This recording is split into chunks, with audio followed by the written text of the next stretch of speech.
Okay, get rid of that. All right.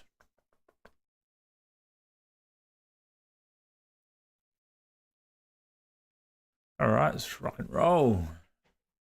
All right, let's go on chat. Hey, how you doing, Nate? Hope you're doing well, mate.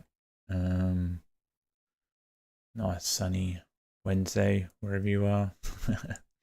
All right, what do we got in store for today? All right, so today going to look at the marches that happened over the weekend. Then maybe have a look at these cartoons that Pauline Hanson has been releasing lately, or been for a while, but the one recently has apparently gotten a bit of traction, and see what the aftermath of that burger stunt has done. So let's get cracking into it, eh? Where are we at? Yeah. All right, protest. Here we go. Yeah. Okay. Let's test the volume first. Authorities in Melbourne were bracing for chaos today with rival protests, new police powers, and the opening of a long-awaited rail network. Okay, that looks all good. So yeah, let's kick it off. Authorities in Melbourne were bracing for chaos today with rival protests, new police powers, and the opening of a long-awaited rail network, all coinciding. Now, last month, officers were pelted with rocks when anti-immigration demonstrators and counter-protesters clashed. Today, there was no violence. Sam Butler was there. There's rarely a quiet Sunday in Melbourne. But today was something else. Not only did the city's long-awaited metro tunnel finally open, please explore.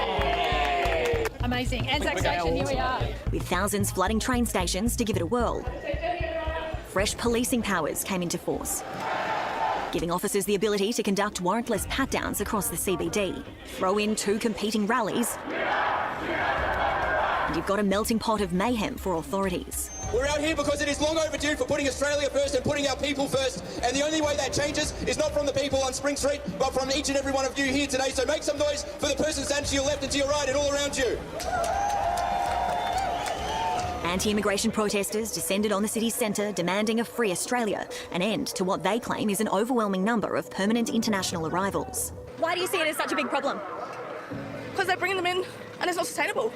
There's too many at a time. We want to be inclusive. It's not about race. It's not about any of that. It's not about anything other than basic economics. We want a fair go. We want affordable housing, the basics that any first world country or even third world country would want.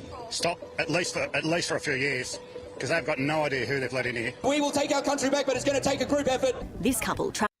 So, just listening then, so there's a bit of a difference between those two. Difference between these two people's reasoning.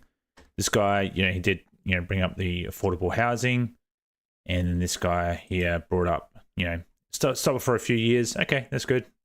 But then he also mentioned we don't know who we're letting in.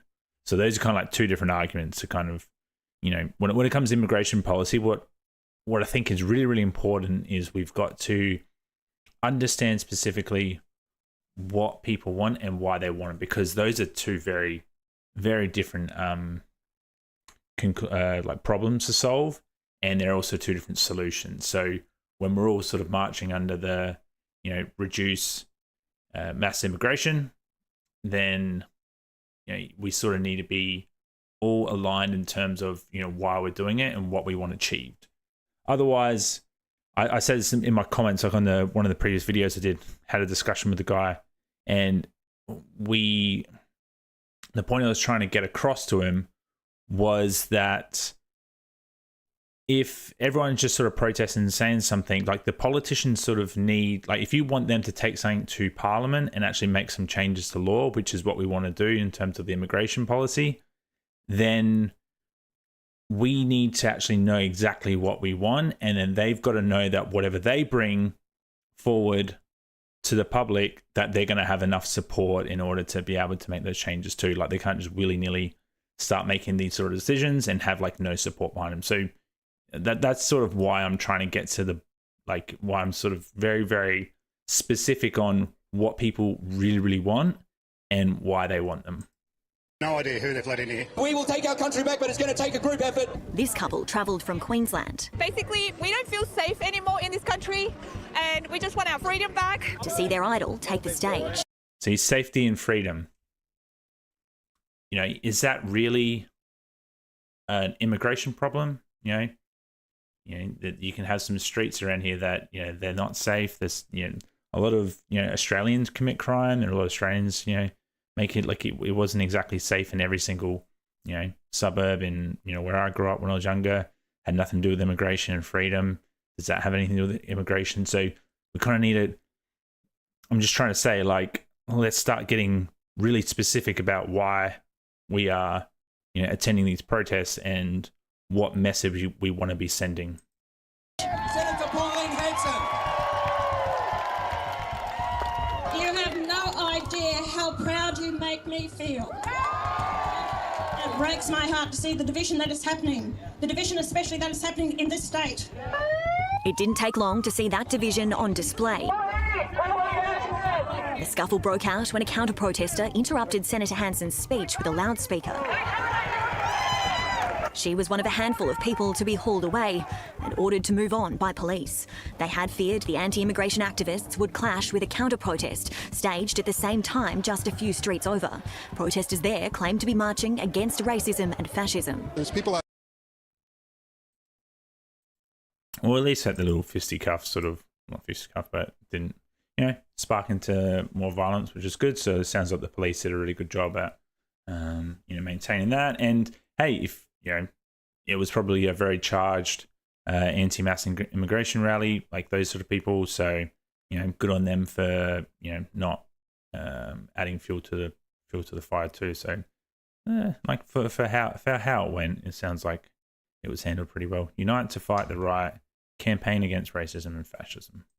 And fascism. There's people out here in Melbourne who hate racism, who want to welcome migrants, and want to actually take a stand against the rise of the far right that we're seeing both here and overseas. We know who we are. We are the side that stands against racism, and we are the side that is here to oppose fascism and to defeat fascism. Look, I really don't support anything Pauline Hanson is about at all. I don't think she doesn't represent the best of Australian values.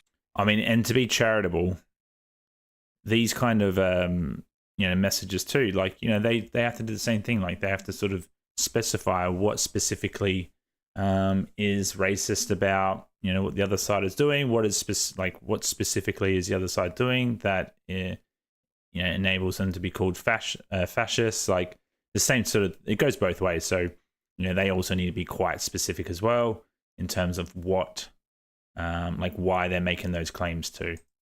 Look, I really don't support anything Pauline Hanson is about at all. I don't think she doesn't represent the best of Australian values. Pauline, what would you say to people who say that this view is racist? For Australians to actually stand out and be proud, who are saying, you know, this is the only chance we have to voice our opinion because the governments don't listen to them. They're here out of pure frustration because they're not being heard or listened to. Despite being suspended from Parliament for 7 days for wearing a burqa, she's prepared to do it again. I have no intentions or plans to bring it out at all. But push comes to shove, then I will to prove a point. I won't say never. Opposition leader Susan Lee agrees Australia has an immigration problem. There is an infrastructure squeeze, and that the balance between infrastructure, including housing, schools and hospitals, and the number of migrants coming into this country, that balance is out. This government has not got the balance right. But isn't revealing her solution. That, she says, will come before the end of the year. What I really haven't seen yet, I don't know if anyone can like point it out or not, but I haven't seen any sort of response from Albanese or Labor much in terms of, you know, this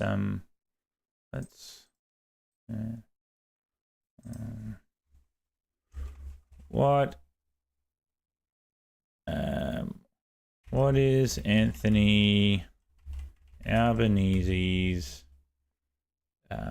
position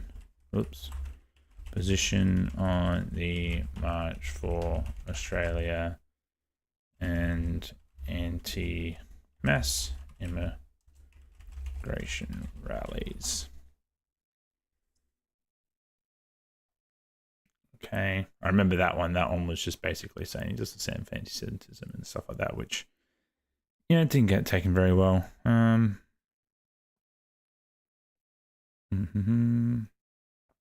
So really nothing recently, which is interesting because there's a lot of people showing up to these rallies. You'd think that there would be some sort of response, but hey, let's keep going. I mean, maybe there's something on like X or something like that he said. Haven't seen anything on Instagram, that's for sure. Whether it was the wet weather or warnings from authorities finally sinking in, violent scenes like these just last month, where police were pelted with glass bottles, rotten fruit and rocks. This is what was thrown at police today, and I think Melbourne has had a gutful. Thankfully, didn't eventuate today.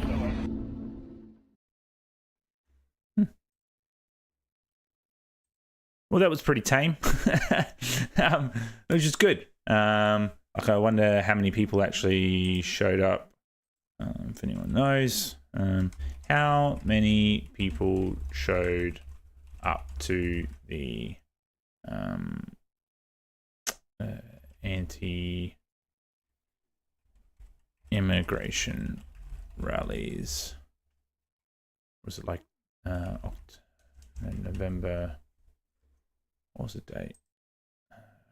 It was the 29th and 30th. 29 and 30th. So how many people?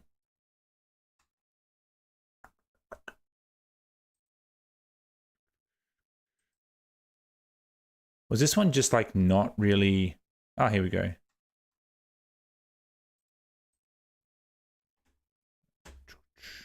So November 30. I think I saw a number of people. I think I saw a number of like 700 or something.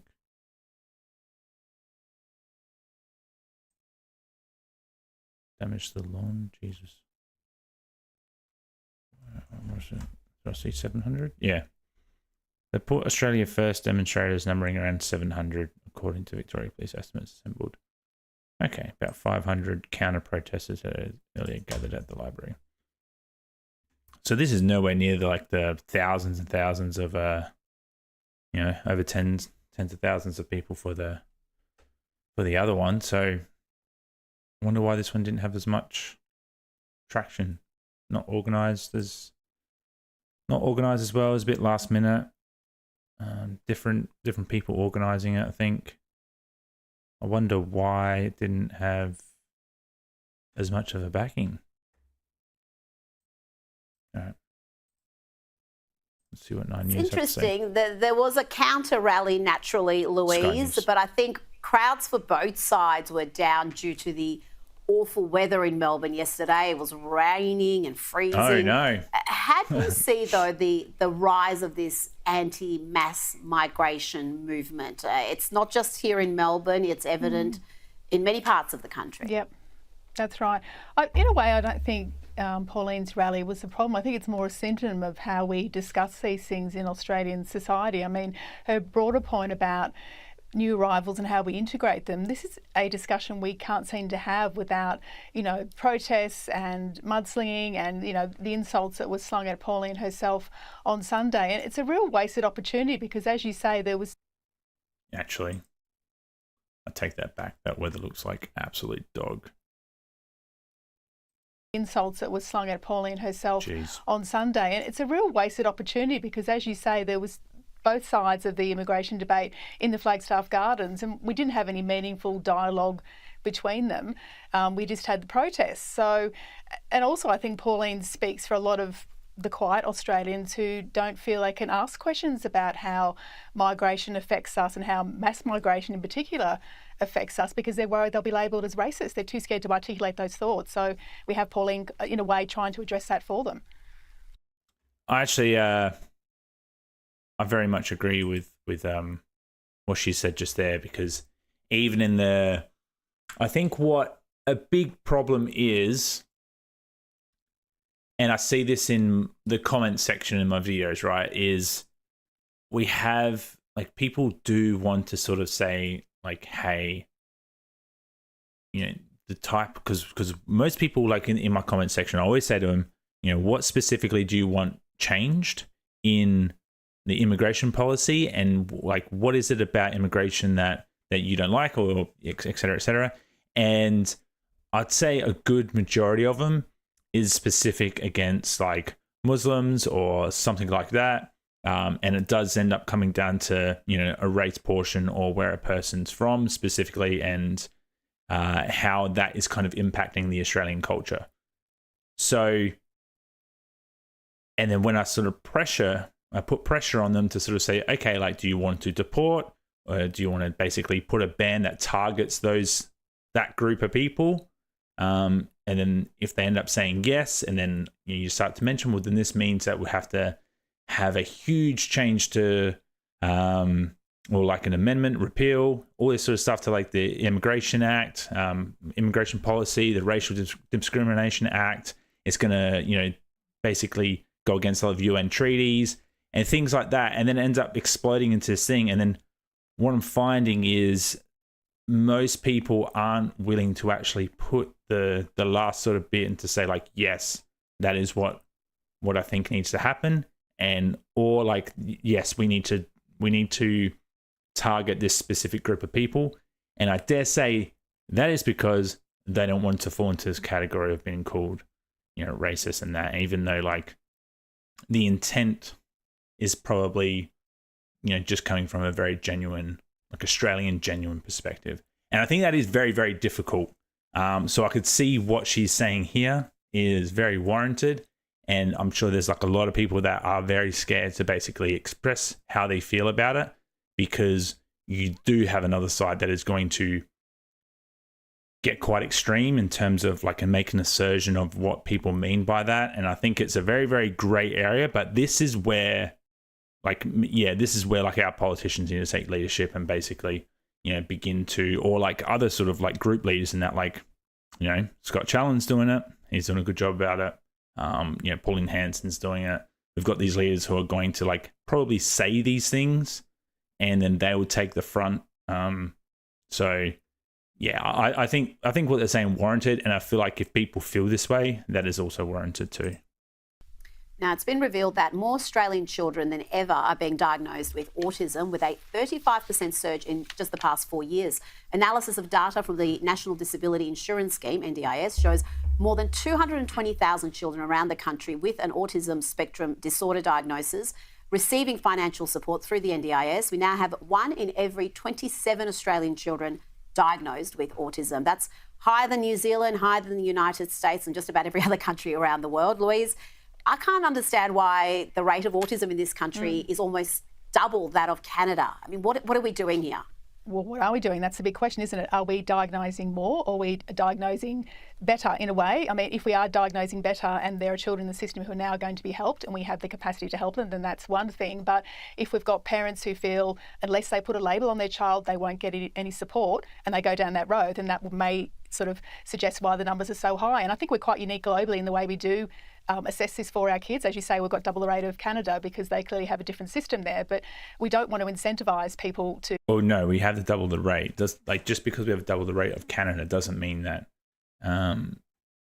we have, what's she saying? Canada, because they clearly have a different system there, but we don't want to incentivise people to label their children. It sort of suggests why the numbers are so high. And I think we're quite unique globally in the way we do assess this for our kids. As you say, we've got double the rate of Canada because they clearly have a different system there, but we don't want to...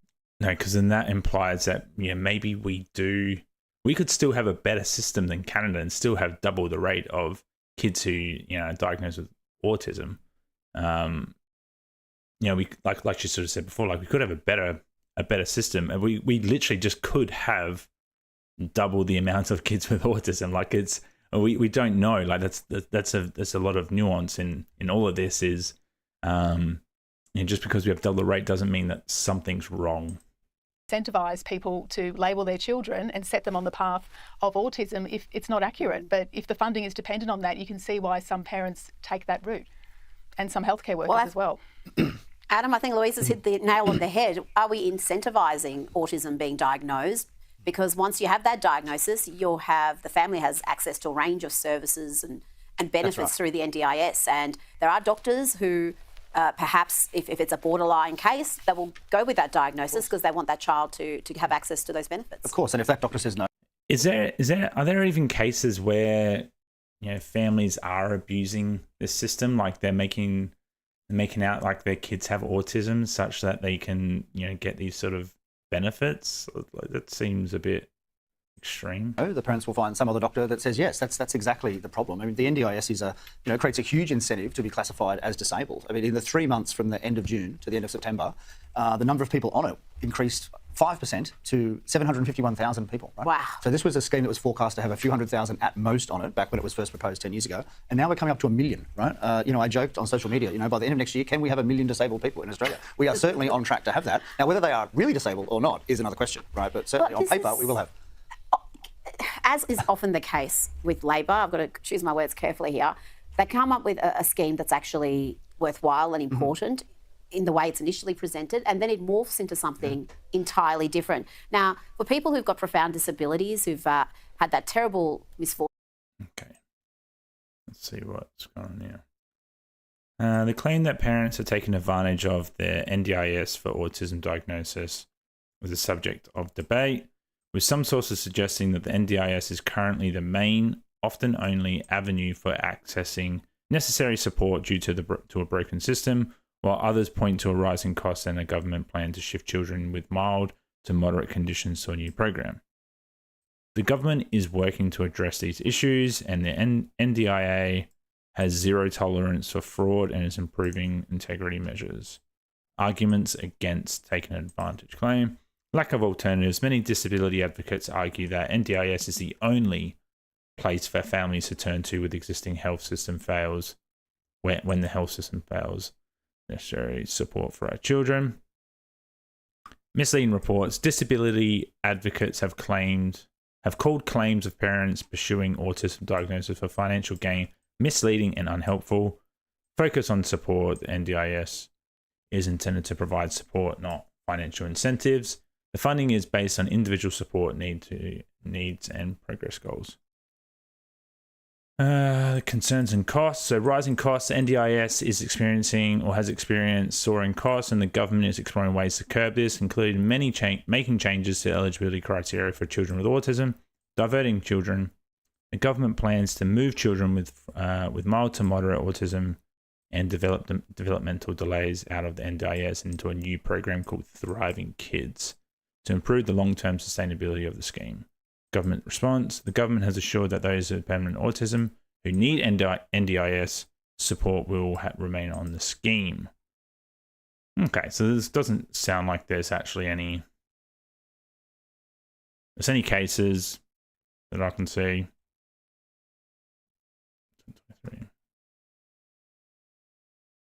It's just people on Reddit. Just changes. Okay, so it doesn't, from a first glimpse, doesn't seem to be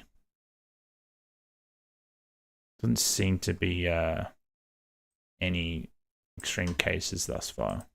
Fortune in life, whether by birth or an accident. People support. They deserve to be. They don't deserve to be living their lives in aged care facilities as young people. So those services, but it's now so broad that it's become ridiculous, and the range of benefits have become ridiculous. Holidays and.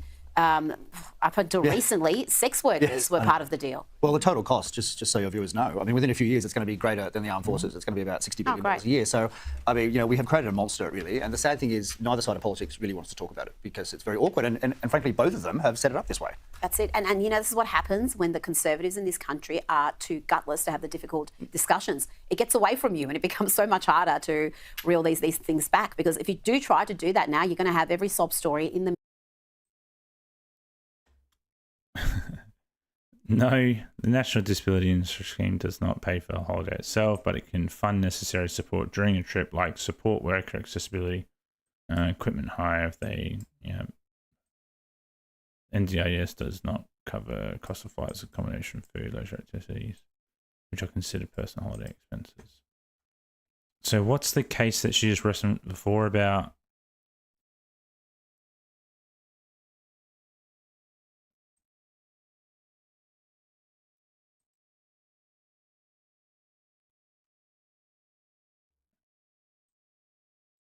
Yeah. And but didn't she just say before? Ridiculous. And the range of benefits have become ridiculous. Holidays and up until recently, sex workers were part of the... And sex workers? Pay for sex workers? Yes. Woo!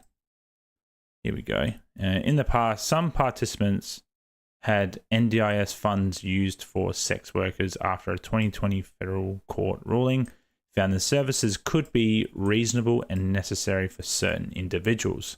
However, the Australian government has since banned this practice through new regulations that came into... Okay. That's what I don't understand. Like, I'm just a sex work access under NDIS to be banned. NDIS Minister Bill Shorten will ban sex workers from being accessed using NDIS funds. Disability advocates say it will put the choice of which people with a disability have sex in the hands of the government. Senate committee is scrutinising broader NDIS reforms and has invited state premiers to weigh in. Sex work will be banned. Yep.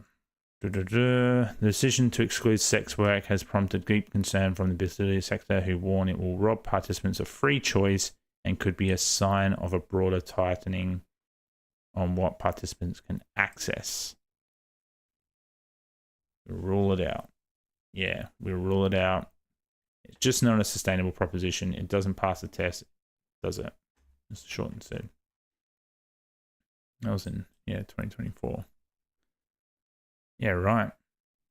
Specialised sex services have been available through the NDIS since 2020, when the federal court ruled in a legal challenge that the National Disability Insurance Agency should approve those services where deemed reasonable and necessary. Very, very interesting question. Can someone on the NDIS scheme use their funds to be able to pay for sex workers? So it's a very, very interesting debate. The ruling was made in favour of a woman with multiple sclerosis who launched the challenge because there was no explicit exclusion of sex services being funded in the NDIS Act, nor in its rules. Participants seeking to access sex workers through the NDIS must seek approval from the agency, which advocates say means in the cases it was used, the agency must have determined it was reasonable or necessary.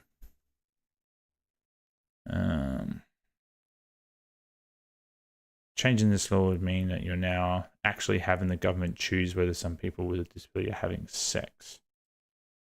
Yeah, I guess they could try and swindle their way in another way if that's possible for them.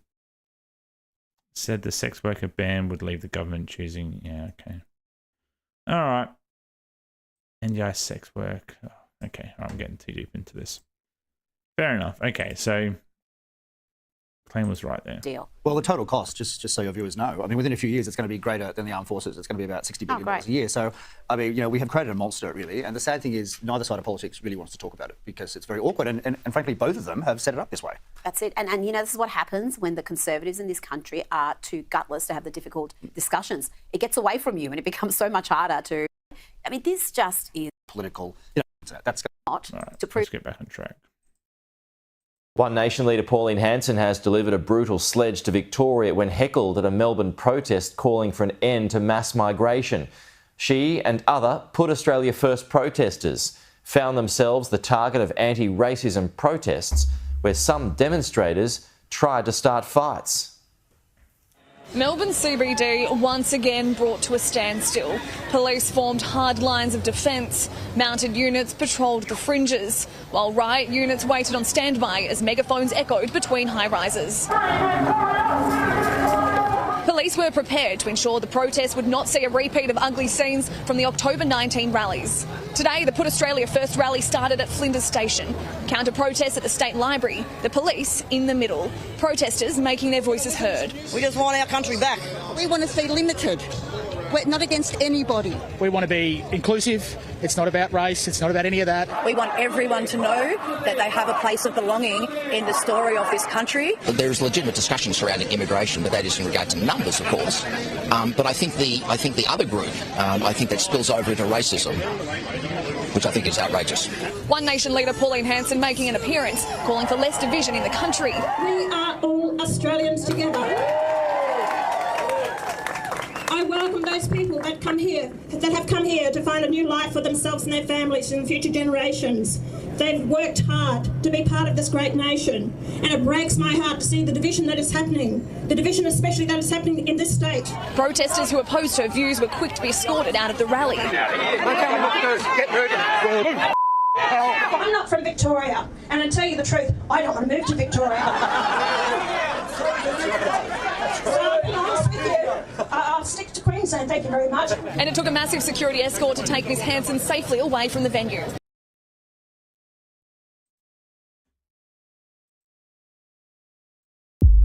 Once upon a time in so-called Australia, a culture war tore the nation apart.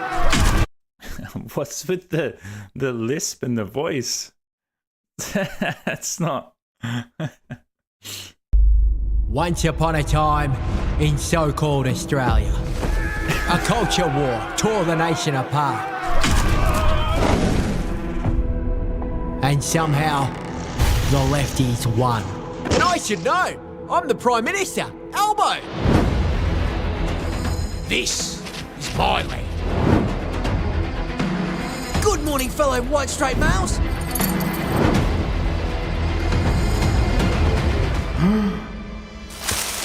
Hey, big boy. Stop. No. Jesus. Just as the elders foretold, this is Namageddon. I'm gay and retarded, Your Honour. I'll allow it. Retarded. Did you just say the hard R? I'm gay and retarded, Your Honour. I'll allow it. Far out. This is unhinged. That's toxic positivity. I'm sorry. In case you haven't noticed, Pete, I'm black. Daddy, I don't believe him. You have to believe him, honey. He's 1/16th Aboriginal.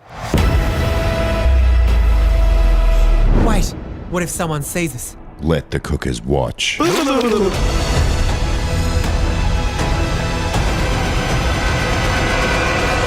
Wow, the rainbow serpent. Sounds like a really cool gay snake. It's not a gay snake!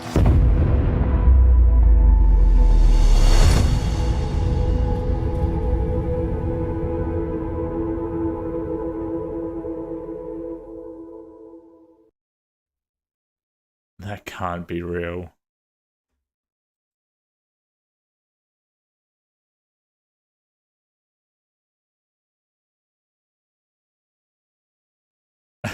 That can't be real. Oh my lord, it is. Holy moly. Okay. Oh, white cis male. Wowee. What was... Once upon a time... Okay, so it's meant to be... I'm assuming that's meant to be Albo.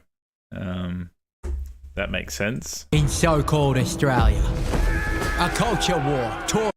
Fat and proud.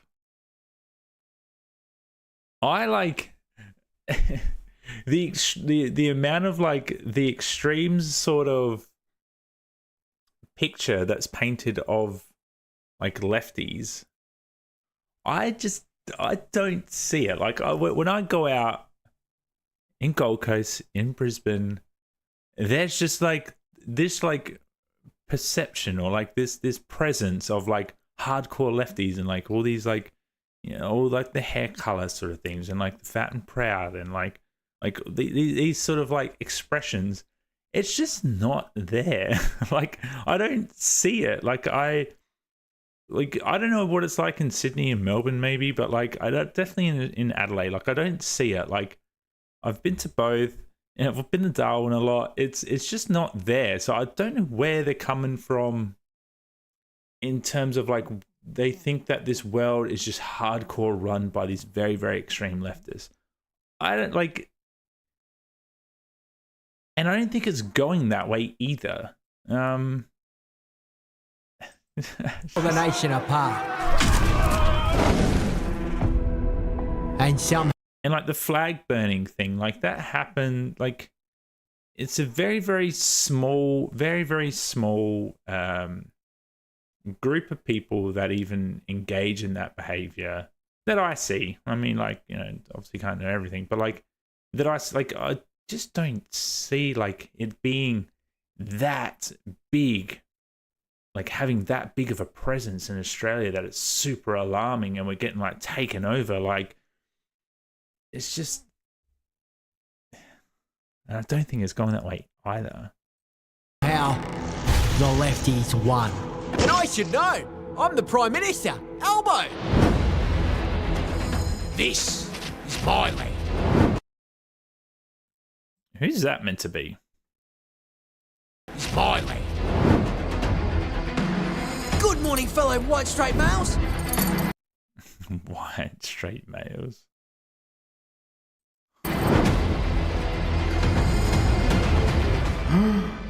So what it's obviously implying there is that white straight white men are, you know, imprisoned.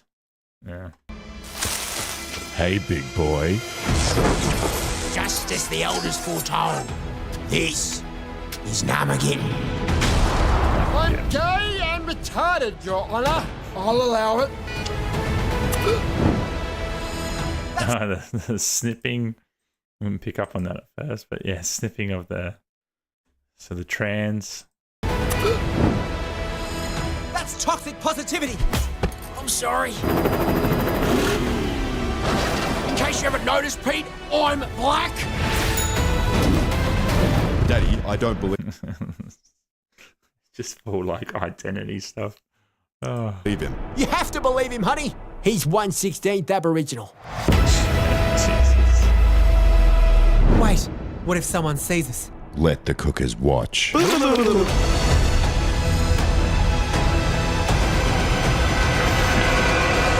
Wow, the rainbow serpent. Sounds like a really cool gay snake. It's not a gay snake!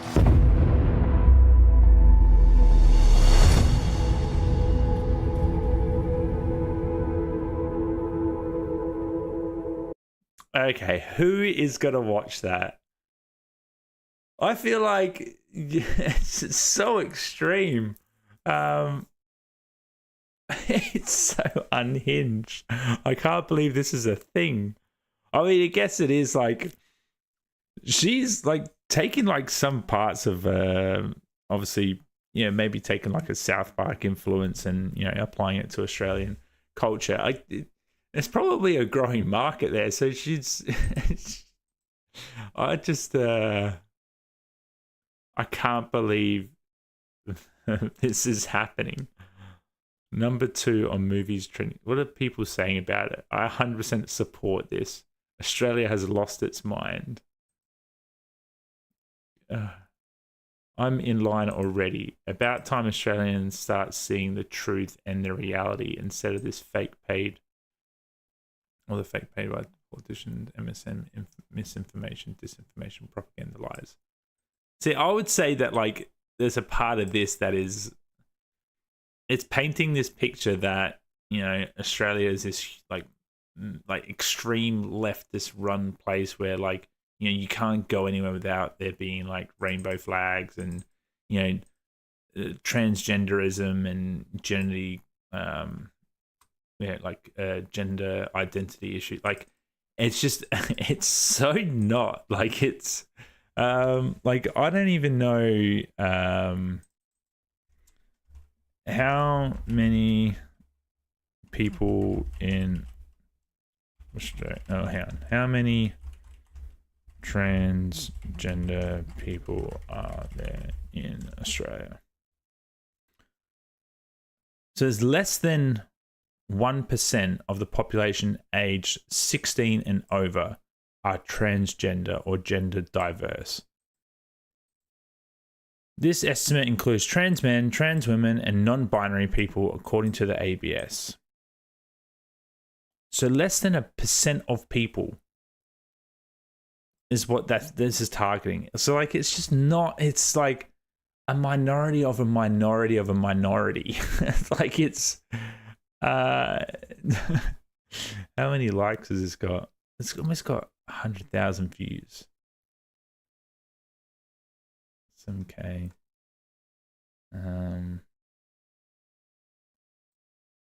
Treasure. Calling it like it is, and they'll still be denying it, even though everyone sees it though. Through even it's like, this is going to ruffle a few feathers. I can't wait. Ah, jeez. Okay, all right.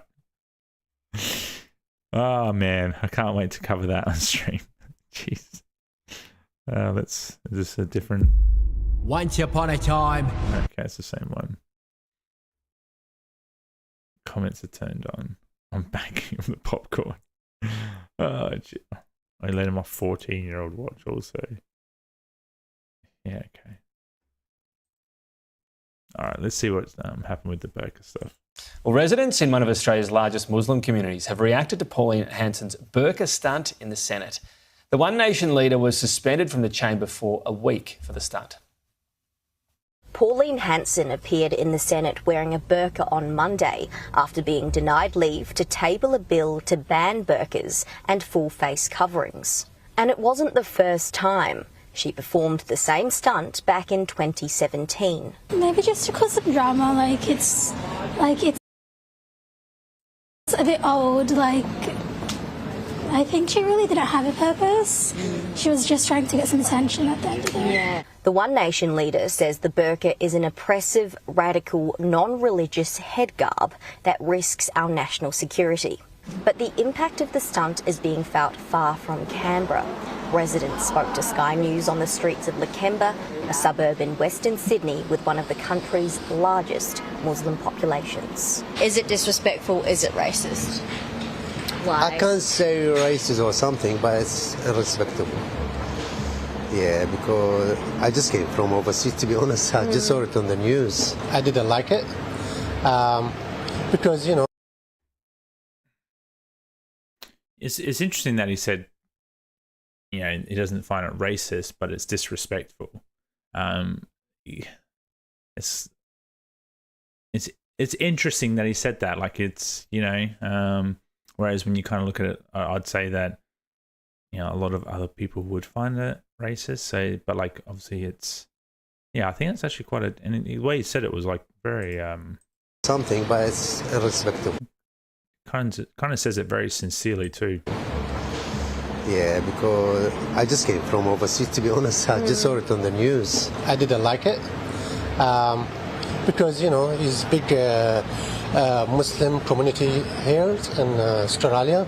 So I don't think that's a good idea. She's at it again. Look at me. Look at that attention. If you examine her Senate attendance record, she hardly ever goes there. She only goes for attention seeking, and we're paying it taxpayers. Residents here say how you dress is a personal choice. The fact that she thinks women are being oppressed, that doesn't work here. In Australia, we all know we can wear what we want to wear, and the women, especially around here, that do wear it, it's their own choice. I am Muslim, yeah. It's something that we have to do in our life. But you do it when you're ready, and for now I'm not ready to put it on because you are once you put the scarf on, you're representing the religion, and I just feel like I'm not ready, but it is something I am going to do in the future. One woman did express concerns about the full face covering. It's better you have the scarf on the head but not the burqa because you don't know what's inside. More than 60% of residents here in Lakemba identify as being Muslim, according to the 2021 census. Locals here say the stunt, which made international headlines, reignited debate and fueled stereotypes. Crystal Wu, Sky News, Sydney. Interesting. I agree with you. It's not the main issue, Nick, and it certainly was a stunt. I'm not saying it wasn't a stunt. The Senate is full of stunts. But I do think it is a totemic issue for people because just like men in women's bathrooms, it's not the blokes who are under siege from women going into your bathrooms. Women look at the burqa and see dehumanisation, a loss of rights for women, and it creeps into societies. And you don't need to go to the Middle East to see it because it's mostly banned in a lot of Middle Eastern countries. You see it on the streets of London and you see a change in your society. So your point there about not just the numbers of people coming, but the culture changes that we are importing. I think the burqa speaks to that culture change, and the fact that we couldn't even have a debate about it in our parliament, yet a month ago in Portugal they did, and they banned it, says that something's pretty rotten in Canberra. Yeah, I think like I just made it's a very good comparison there with like the burqa situation and also the like to do with the transgender, which like around like gender bathrooms, gender assigned bathrooms, it isn't like a law or it isn't anything saying men go to men and women go to women, like because you can go to some places where it's shared bathrooms, right? So that sort of gender thing is it's a socially the reason why it's there is because it makes people feel comfortable at a social level. So like women feel more comfortable being in a women's bathroom, men feel more comfortable being in the men's bathroom. So like it's designed by comfort. And the whole like transgender debate, you start to impact that sort of like the comfortability sort of thing. So, and it's kind of like, I feel like the burqa thing is now sort of coming into that too. Like the burqa is making people feel uncomfortable in social settings. And that's kind of where like that's why it's like such a interesting debate, I feel. You're right, Peter. That is an issue. It's an important issue, but this is a question of strategy. And you'd know that better than anybody, having won a landslide election along with Tony Abbott. It's which hill you fight on at which time. And I just know that while some people are very energised on this issue, a lot of others find it very, frankly insulting. I was speaking to somebody in the Muslim community today who's a very good fellow. He's a top bloke, and he says it just stereotypes Muslims. It makes it look hostile to us. So why do you go there? Everybody in Australia, wherever they come from, or certainly in Sydney, is concerned about house prices and the effect on that of migrants right now. That is an issue which unifies the population. I know, but the problem is you've got the 16 Muslim organisations wanting to change the definition of terror attack to take out any reference to Islamic law now, or Islamic ideology or Islamic religion in any way, shape or form. I'll bring you in, Jared, on this because I think, great that there's a good Muslim saying this stereotypes us and I don't like it. Well, first of all, he's not going to have to wear a burqa. But secondly, we need the good Muslims, Nick, to speak up loudly and more often and not allow their religion to be dominated by the various organisations and the crazy imams in these mosques on Friday to spread their hate. We need more of the good Muslims to say join the team or get out of Australia, Jared. Well, I agree with Nick that numbers is probably the main issue right now. But to your point, Peter, we have to be able to talk about cultural fit. The idea that we are just interchangeable economic units and it doesn't matter where we come from, you come to Australia, within 6 months you sort of download Australian values and you become westernised, that just doesn't bear out in reality. And when you are thinking about how do we maintain social cohesion, how do we make sure that all of our women, our children, everyone in the community is held to the same standard and has the same rights to protections, you have to talk about some of these cultural issues and they're uncomfortable. But ultimately, we're talking about the future of our country, the character of our nation. And if we can't have that conversation in somewhere like the Senate or even on a program like this, then heaven help us if that is left out into the streets to be sorted out. And I think this is when you look at Western nations around the world and this real surge in populism, I think it's because elites and those who have the kind of platforms that we enjoy, they haven't been willing to have this conversation. And I think we need to start it. I think it's something Australians do want to talk about. They do want to talk about, well, what makes an Australian? Is it just a passport or is there something deeper there that we haven't really been able to articulate? That? Oh, man, I love that he said that because that is like most of the most of the debates or like the pressuring questions in my comment section on my videos is when like someone sort of, it's if you're going to start saying that, you know, upholding Australian values, upholding Australian culture, the Australian way, all this sort of thing, then you need to define what that actually means. And it can't just be a set of good personality traits like, oh, you know, Australians are kind, it's humor, it's these sort of things. Like, yeah, like, okay, Australians have their own sort of unique humor, just like the British, like all that sort of stuff. But like, I wouldn't go and say like they're wrecking our Australian culture by, you know, they don't make us like less fun. Like, so we need to start defining what it means to be Australian if we're going to start superimposing this on top of like arguments, especially around immigration. And we sort of need to be able to say, you know, that it is more than a passport. Exactly what this guy just said then. Like, we need to actually start defining that, and we need to start using that in these kind of arguments. And then it'll just have more weight. And then, like, these debates would just be a lot more interesting rather than just opinion-based. I think we might need to start beginning to articulate and talk about again. Yeah. Or is there something deeper there that we haven't really been able to articulate that I think we might need to start beginning to articulate and talk about again? Well said. Thank you, gentlemen. I'll have to leave it there. Okay. All right, I'm going to wrap up now. This was a quick one today. So, yeah, if you made it this far, thanks for tuning in, and I'll see you in the next one.